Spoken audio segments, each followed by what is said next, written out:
Why did I choose this class? I chose this class because I thought that if I could figure out how to put a touchy-feely gray matter class online and be successful, that I could figure out a way to put anything up. In my opinion, classes that have real answers are easier than classes where dealing with someone face to face is part of the discipline. And organizational behavior is about individuals and groups and the structures we put them in and the environments they're around. If you're going to deal with individuals, you need to know who they are. You need to talk to them to see them. And if I could do this online, I thought I could do anything. So that's why I chose this one. How do you go about doing that? How do you take what I do in a face-to-face class and change it to get the same result? Because the outcomes are the same. I want my students to walk out with the knowledge base of what organizational behavior is, the stuff you can read out of a textbook, to have that at their disposal. But the other half of the class is to actually do organizational behavior. And in the face-to-face class, we do that together as a learning community. To modify that is to then find enough exercises, conversation, reading pieces, assignments that force them to come together to create that learning community where organizational behavior takes place. So then I know they not only know about it, but they are actually practicing it.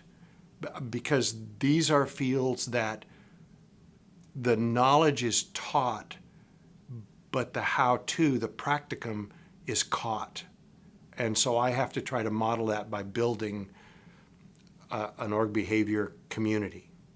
And that's really how I've modified it, is by finding enough stuff to try to duplicate that face-to-face community. It's a different community, probably a closer community online than it is face-to-face, because everybody has to respond to everybody. They don't know the intimate details of somebody else's journal article, but they do know the intimate details of somebody's discussion board. You cannot hide. And so it creates a closer knit community. There's a difference between the exercises that are done and the tools that are used to do those exercises. And part of the challenge, what has been difficult for me, is I like the exercises that I use in class and do face-to-face. I didn't know whether they would work in a virtual environment where it's not synchronous, where it's asynchronous, and found that I had to modify the exercises some and then stick them in the right tool. So I used primarily 4 different tools as assignments coming out of the online class. Assignments are papers, things to write, questions to answer, just like in a normal assignment would be handed in. Fairly basic. But then I use a discussion board, a journal, and wikis to have the students create. The journals are very private. They are just between the student and the instructor. And I ask them to deal with what's going on in here in the journal, where they are on their journey in life and in the class. The discussion board is a conversation that is ongoing about various topics where they come in and go out, respond to one another. The wikis were designed for them to, as a community, create a document together to answer a big question, and everybody's required to be into that. Those seem to have worked fairly well at creating this environment. It started out with a discussion board where I asked students to talk about themselves using family, occupation. These are graduate students, occupation, favorite things that they liked, to send me to post their resume, And they all did that, and then they all responded to anyone. So when I put mine up, 20 students responded to my write-up about myself, and then we all responded to each other's responses to that. So you have this ongoing week-long conversation, which turned out to be almost 400 posts. And it was one of the difficulties of this thing for me the first week was to be overwhelmed with keeping track of that. I didn't realize, I guess I didn't think through what was actually going to happen. And the almost 400 shocked me. It also caused me to walk into my boss's office and say, I can't do this. This is what this is. I can't do this. It just is way too much. And we talked a bit, and I learned some things about how to lower that load in the way that I wrote the discussion board and my expectations of it, and then how I respond.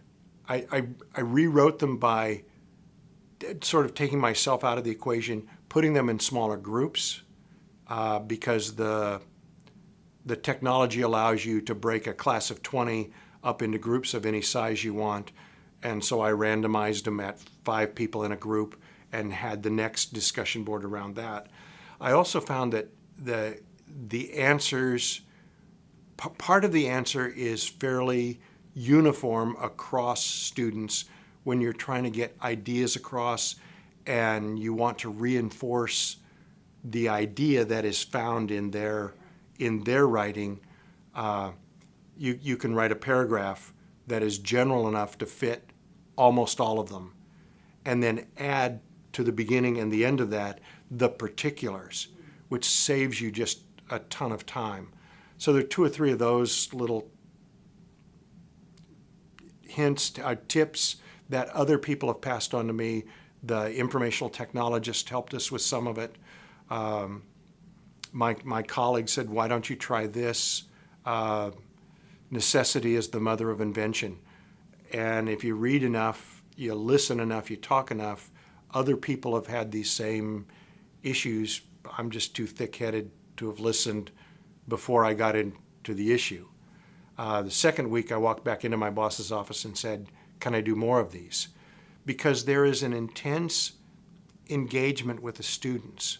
Following that first fiasco of the discussion board, and I would do it again. I would do it the same way because I felt like I learned so much.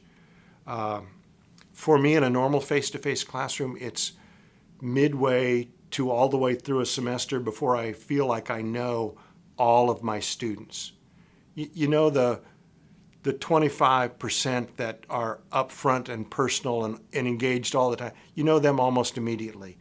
Then you know the next 25%, but the people that hide behind their laptops or their books or their papers, the shy ones, who are just as good a student but just a different approach, you learn them the last day of class. I remember her name or his name.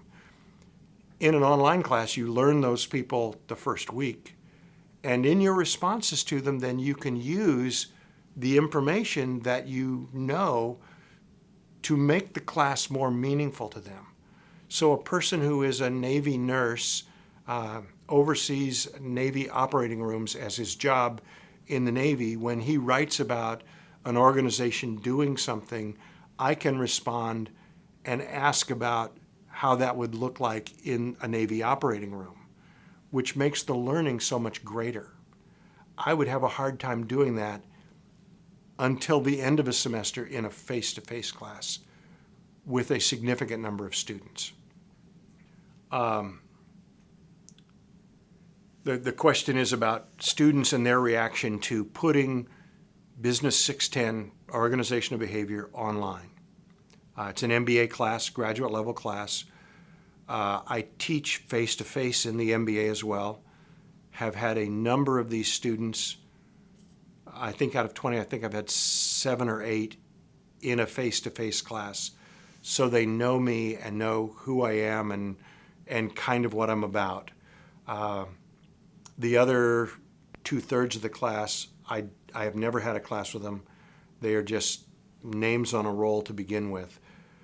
We're now halfway through the semester, and I feel like I could probably find these people's jobs and walk in and know who their boss is and what their goals are and where they want to be, because that's the level of engagement that you get in an online class at 20. Their experience, I had the opportunity to be at a function where many of them were. The folks who had had me in class before came up en masse, 5 of them, I think, maybe 6, and talked about where we were, what we were doing in the class right then. And their universal comment was, we miss the face-to-face interaction, because in my class it is essentially a series of challenging questions back and forth that they challenge me and I challenge them, and they miss that. They find it in the face-to-face class, but they miss the facial expressions, the gestures, the raising of the voice, those kinds of things that happen face-to-face. Shortly after they wandered off and got more punch and cookies, another group came up and introduced themselves to me as my current students. And when they said their name, I immediately knew who they were. That part was really nice and fulfilling and comfortable to me. Their comments about the class were how engaged they felt, that they could say what they were really thinking, that they could apply the information to their organization. They also expressed some frustration at the very beginning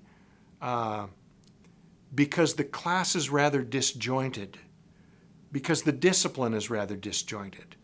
This is a field that occupies psychology, political science, sociology, anthropology. It runs across disciplines and it runs across organizations, and you multiply those 4 times individuals, groups, the environment, and the structures that we place them in, and you get this hodgepodge. I tell them in a video at the beginning of class, this is like standing in a booth, one of those money booths where they turn the switch on and the air blows money around and you grab hopefully $20 bills or $100 bills instead of ones in 30 seconds and stuff them in your pockets and you get to keep it. Well, this is just a little different. Instead of money, it's concepts and ideas and questions. And for any particular event that's going on in your organization, you get to step into the booth and try to grab the right stuff as it's all floating around. So there's history and science and psychology and anthropology, and you got to pull it away. And so the course, by its very nature, forces students to try to figure out what to grab. And I become a resource when they have a question about, have I grabbed the right stuff? It's not so much recall of what they have in this class, but recall of what they've experienced in other educational environments, but in the other organizations as well. And so it's disjointed. I had a chance, I explained that in a video at the beginning of class, but I had a chance to explain that to them, and they all said, well, by week 3, it was okay. I was then used to having a PowerPoint slide set that came up that was really kind of vague, and I knew that I had to go out on the web and find more information to fill in the slides. That's not the way we typically do it, but in org behavior, where you have to know what to glean, if I just give it to them, they never enhance that skill that they already have. Does online learning, do I feel like online learning impacts student learning? Online delivery impacts student learning? And I think it does. I think it forces, for the good student who is up front, it impacts in them in the sense of availability. But they are going to get, in a course like organizational behavior, they're probably going to get the same thing whether it's face-to-face or online. For the student who is a little shyer, a little more reluctant, a little more not upfront. I think the student learning is probably greater in this kind of an environment because there aren't specific answers. There's a lot of gray, and you have to deal with it. And an online environment forces every student to deal with it instead of letting the few deal with it while they listen on. The kind of learner you are, I think, makes a difference. I have one student now who's struggling a little bit, has said to me, I learn in the midst of the discussions and I miss those discussions. I've had her in class and she is vocal. She's not just a listener, but she wants to challenge people's ideas and thoughts and hear them, and she finds that more difficult to do in an online environment. So the kind of learner, I think, makes a huge difference in their learning.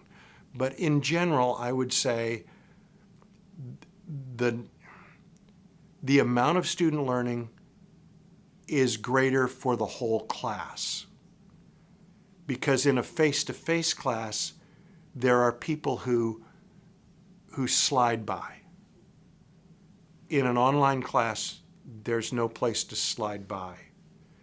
That creates its own set of problems because you're dealing with every student all the time. And one of the tricks has been to learn to try to do what we do in a face-to-face class, and that's give an answer to everybody instead of answering student 1, student 2, student 3, student 4 individually, to generalize that and then personalize it. Do you have anything more that you need to add about what your greatest struggle was? Or do you feel like you've covered that? I feel like I've covered my greatest struggle mostly, except, let me add one last thing. In an online environment, you get to do new things. I put, not some of my lectures because I don't lecture, but some explanations, an introduction. I am a reader of devotionals, so putting devotionals up online required me to video myself, to use YouTube and put the videos up. And I found that to be terribly, terribly disconcerting for the first 2 or 3 times of, who in the world am I to be putting myself on a video? And then I got over it, and it's fine now. I no longer have to make sure that every hair is in place and that I don't make any mistakes in my language, because when I do it face to face, I read it. I make mistakes doing the reading. I look like I stayed up all night, grading papers. It's the same way online. If we're going to be real about it, if we're not, then we need to hire, DreamWorks or something like that to come in and stick the makeup on. And I don't want to do that because that's not what happens. I think this has changed my face-to-face a little bit in terms of expectations. Now remember, we're only halfway through the semester, so I'm not done. But I walk into my face-to-face class now expecting more of my,